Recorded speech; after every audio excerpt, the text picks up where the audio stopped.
You've entered the story they tried to bury. What you hear next was never meant to be found. This is Grim Whisper Studios. I moved into my new apartment in Chicago 3 months ago. It wasn't anything fancy.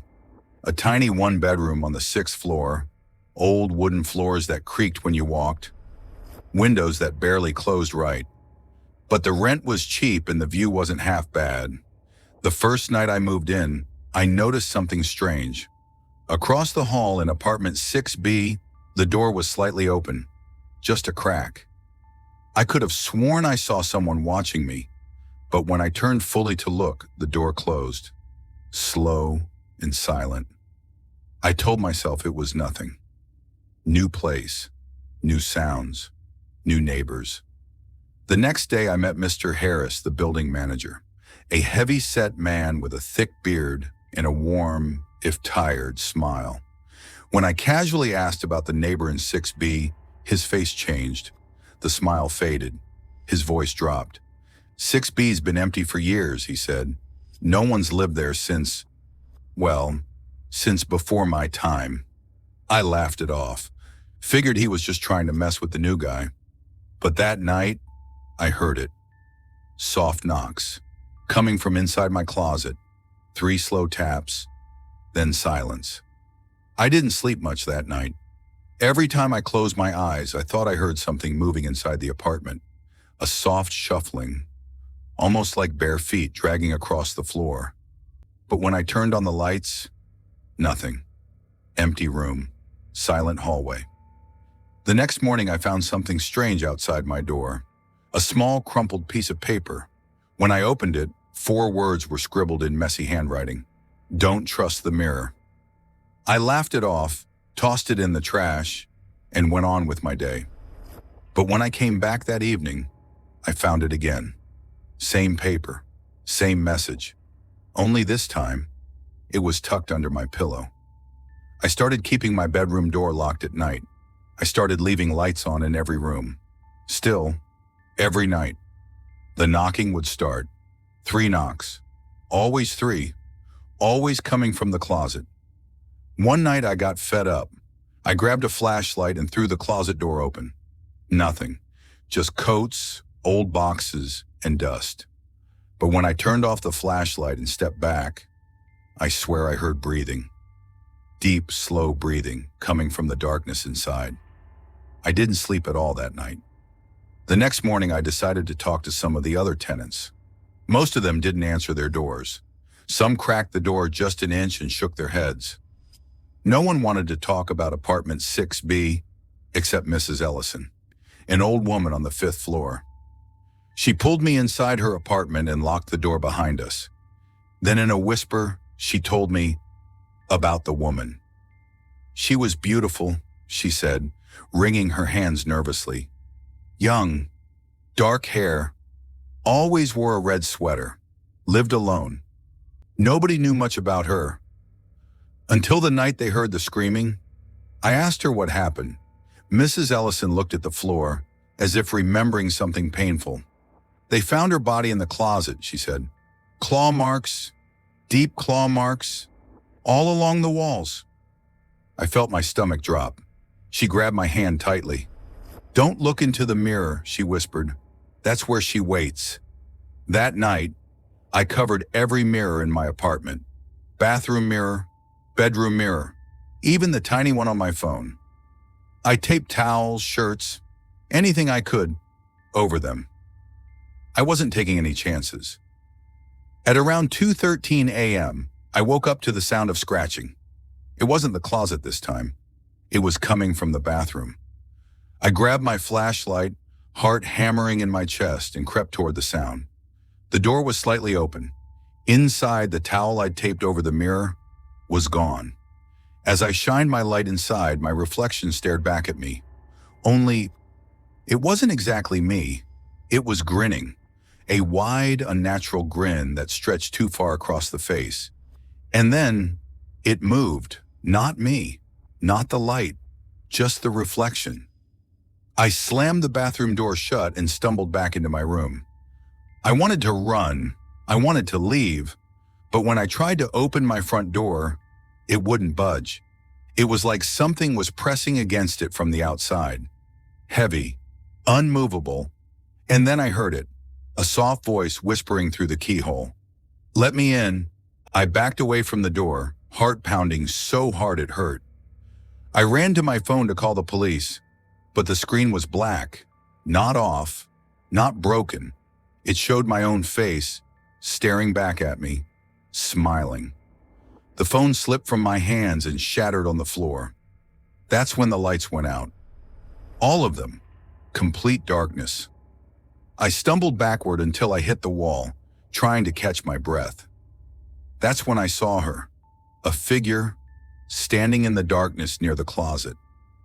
Her head hung low, hair matted across her face.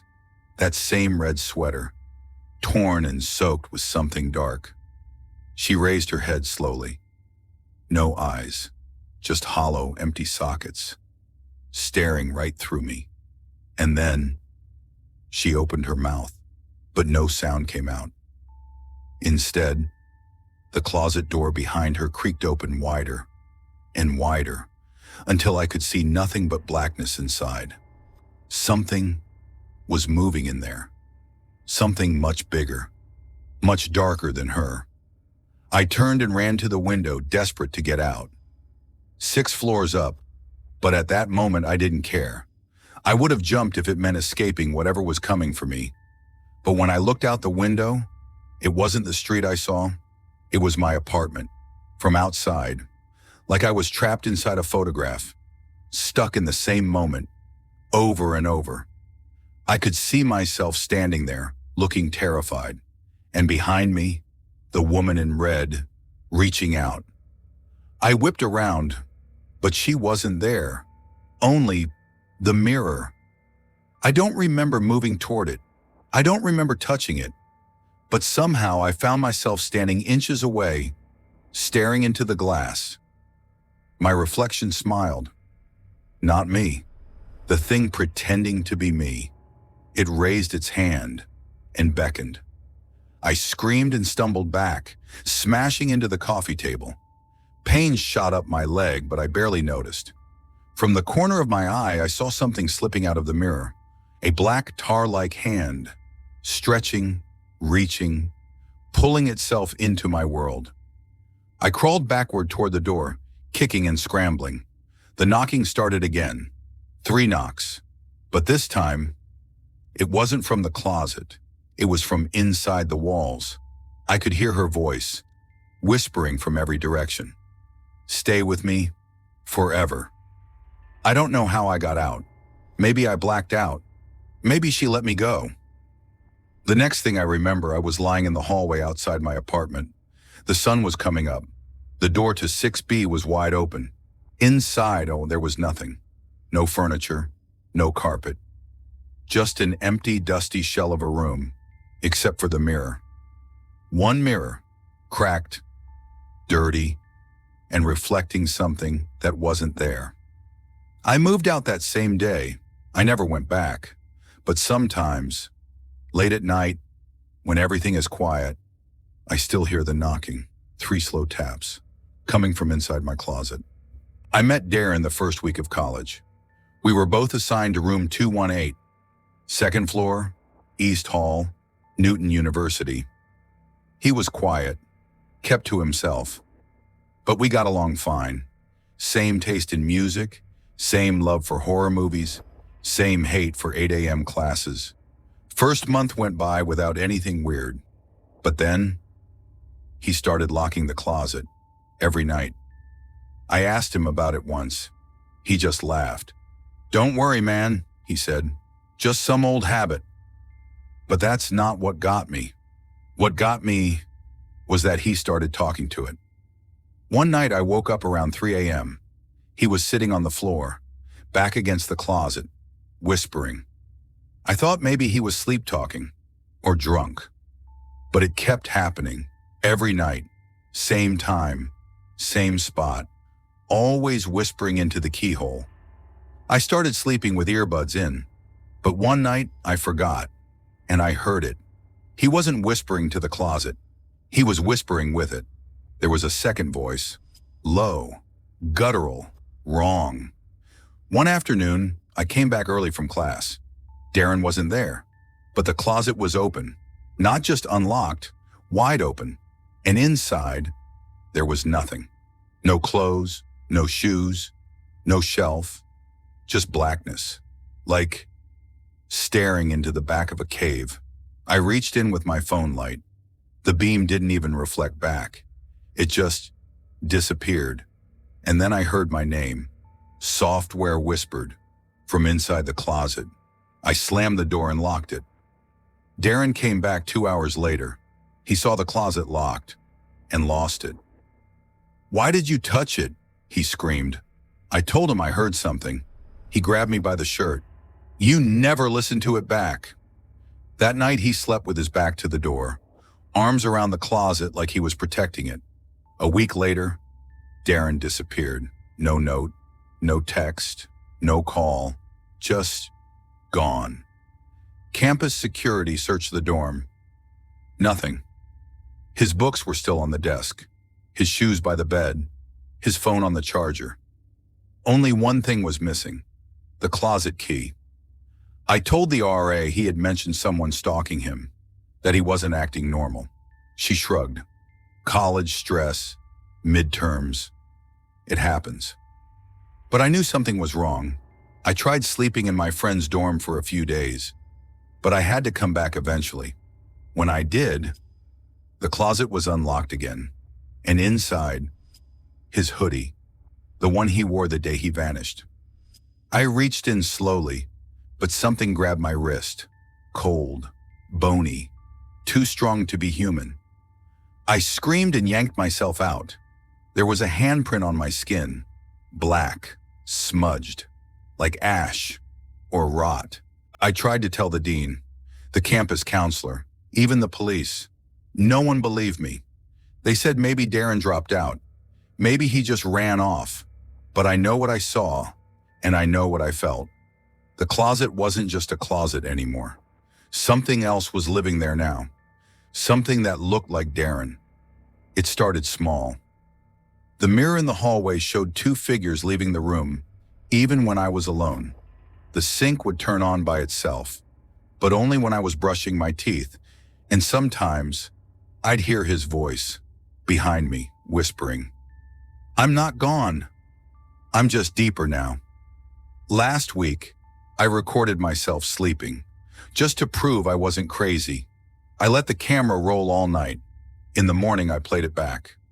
At 2:57 a.m., I saw the closet door creak open.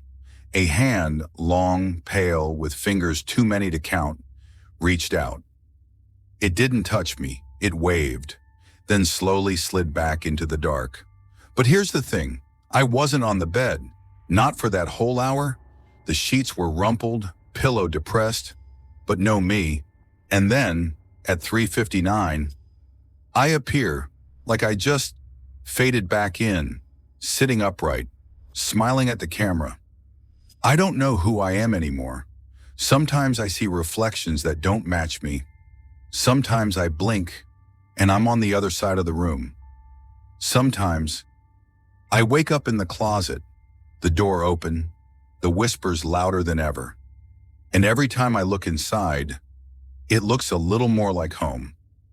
I haven't been to class in days. I don't think I'm enrolled anymore. I don't think I belong here anymore.